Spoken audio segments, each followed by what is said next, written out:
Hi, this is Becky Albin from Software AG. Thanks for attending my session today on Adabas encryption for ZOS.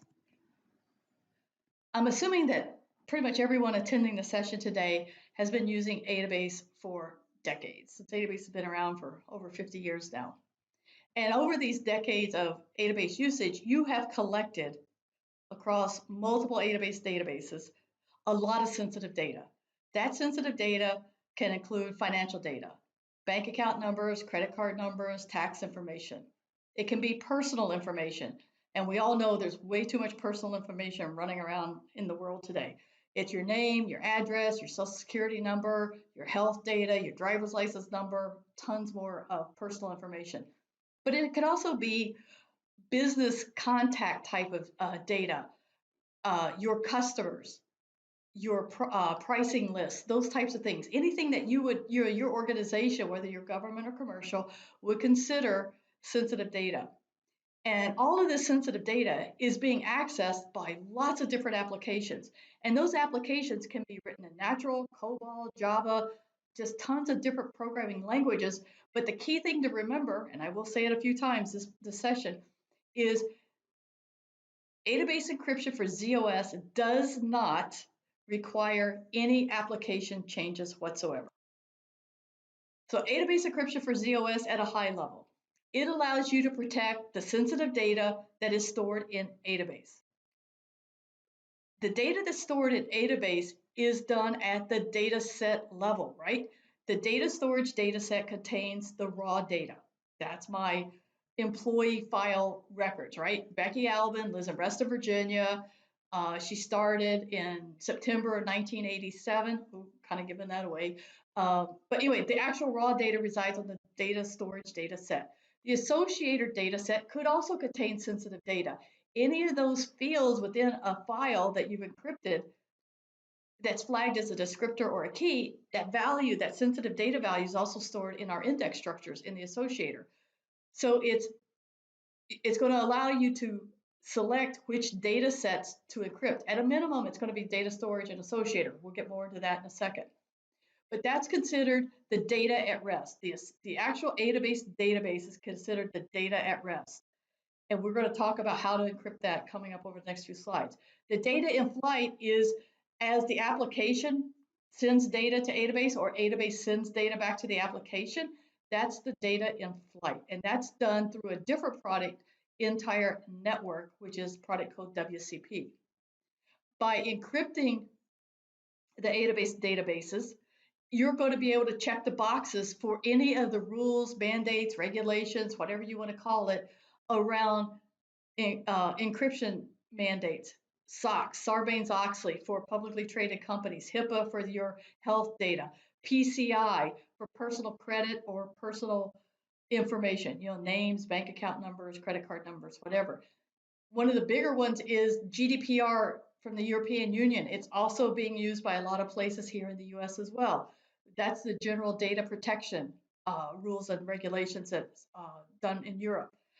So you're going to be able to meet all of those different standards.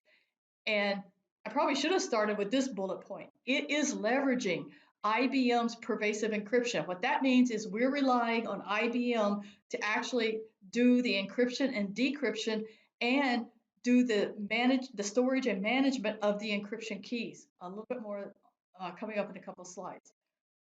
And by utilizing IBM's pervasive encryption, we're going to be able to do it efficiently, which means not a lot of overhead as far as performance goes, not a lot of overhead as far as the administration part goes. And again, without any application changes.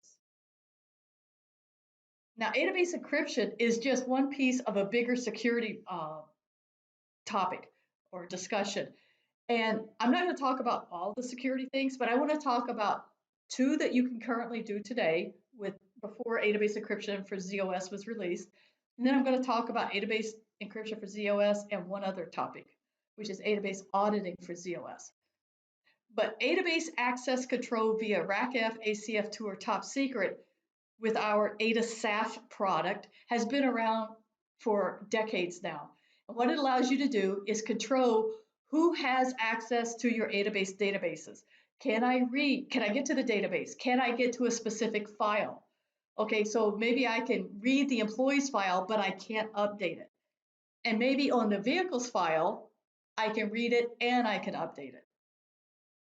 This has been around for a long time, and hopefully you are already doing this. Uh, the bullet point B there just talks about one of the issues is, AdaSAF only controls who can get to the data. It really doesn't control moving data sets and other things around. So we'll talk more about that coming up. The disk level encryption, the second major bullet point here, the disk encryption via disk storage hardware. Basically, all this does is it provides an encryption at the disk level. That disk may contain only Adabase datasets, or it may contain other things, Adabase datasets, vSAN datasets, other flat files, what have you. All it does is it encrypts that whole disk, and it basically protects somebody from walking out of your secured environment with that disk.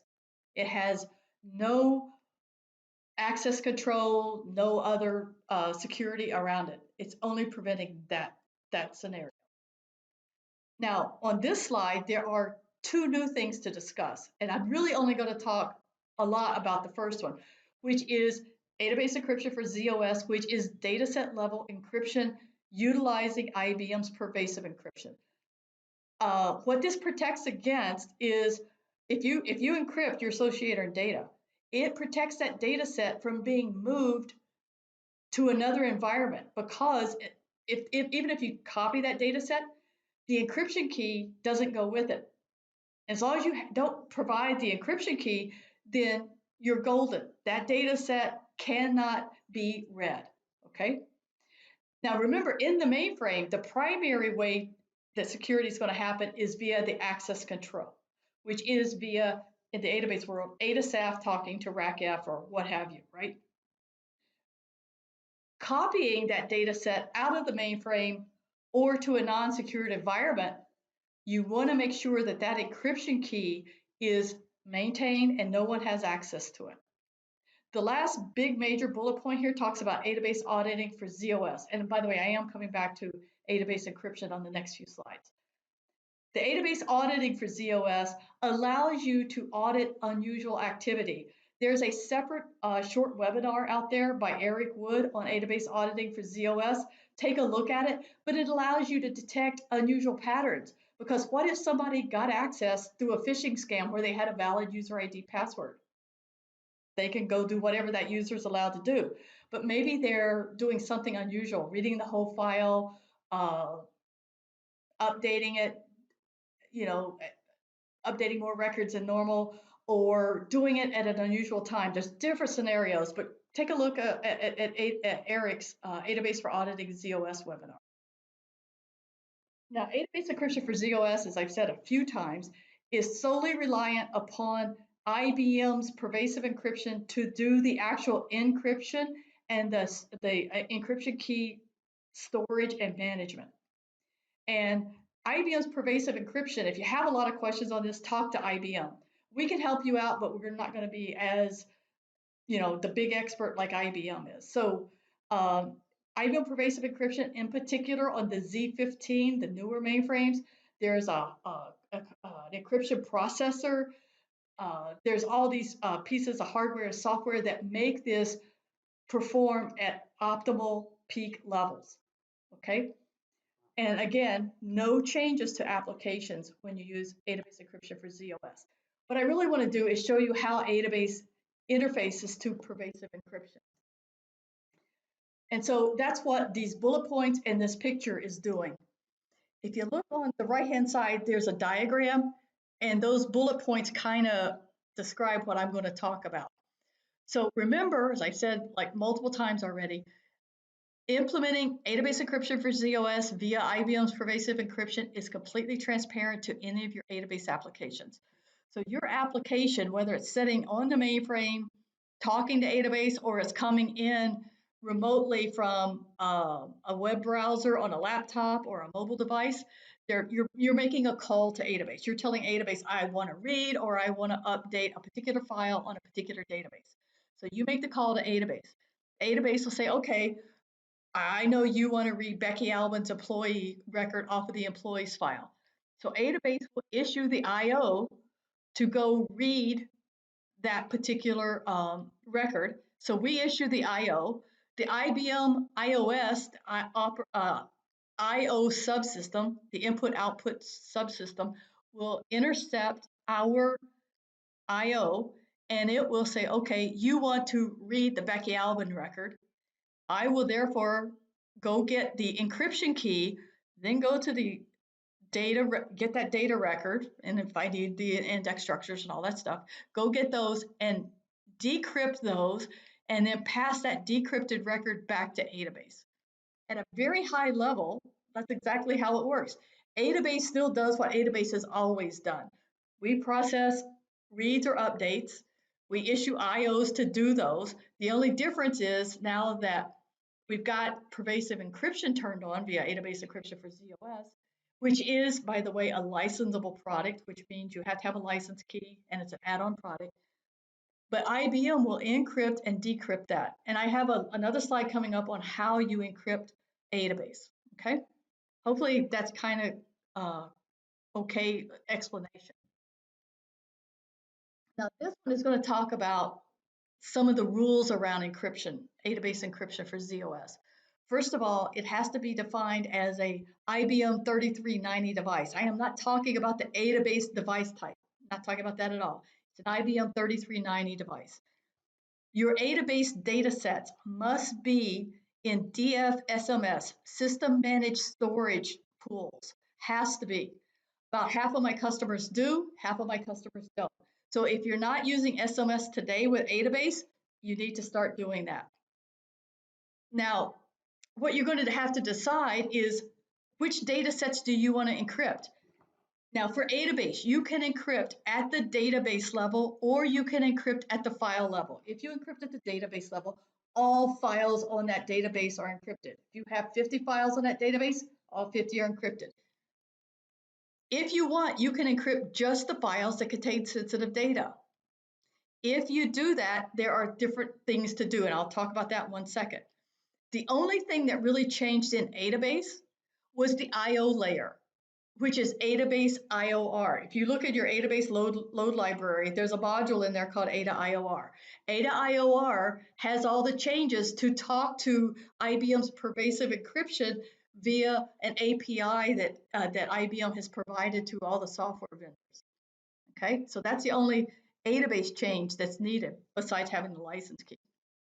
Now, to encrypt your Adabase data sets or your Adabase databases, what you need is you need to allocate some new data sets on SMS managed storage. You need to format those data sets with encryption because we have to go out and we have to, even though the encryption is basic, or formatting is basically setting everything to binary zeros, we still encrypt it. And then what you will do once you have those data sets allocated and formatted, you will then take your existing database and you will back it up, and then you will restore it into those new data sets. So back up the existing non-encrypted database, restore it into the new data sets that have been encrypted with the Ada Save Restore. If you don't want to do it that way, you can also do the Ada Ord Restructure Store, or you could do it at the individual file level with the Ada Load job, basically unload load, right? What I want to talk about on this picture here is, let's just assume we're going to encrypt the entire database. What we would do is we would create a new data R1 and a new associator R1. And if you are using 2 or 3 datas and 2 or 3 associators, make sure you make those same number of data sets available again. But I'm just going to assume a data R1 and an associator R1. I would get a new data R1, new associator R1. I would back up my database, and then I would restore into those new data sets that I have just run the Ada FRM utility against, the Ada format utility, okay? Now, if I'm encrypting at the file level, not the database level, what you will do is you will leave all the existing non-encrypted files on data R1 and associator R1. And what you will do is you will allocate a data R2 and an associator R2. And then you will simply back up those files you want to now encrypt, back those up, and then restore them into the data and associator R2s. Or you can ADA ORD or unload reload, unload, decompress, reload into those R2 data sets.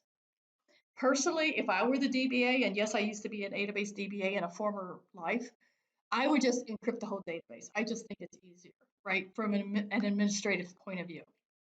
What you also need to think about is you should think about whether or not you want to encrypt your work data set, your protection logs, and if you're using them, your command logs, your C logs. Actually, what I would do, just to make life easier as a DBA, I would encrypt my work and my P logs. Not that many people actually use C logs, but C logs will contain sensitive data, right? If you're logging record buffers, they're going to be out there. So that would be your sensitive data. So in theory, I would just encrypt everything, okay? And it doesn't matter if, when I'm talking about files being encrypted, natural system files are fine being encrypted. It's perfectly fine.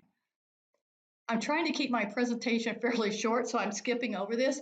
If you want to talk about database encryption in more detail, please reach out to me or anybody at Software AG. We will be glad to spend a lot more time discussing the small details, the more granular details with you. Just to kind of wrap everything up, the prerequisites for running database encryption for ZOS: you have to be running on a IBM Z13, Z14, or Z15 mainframe. The Z15 is going to give you the best performance, and that's what we and IBM would prefer for you to run, because it has the encryption processor.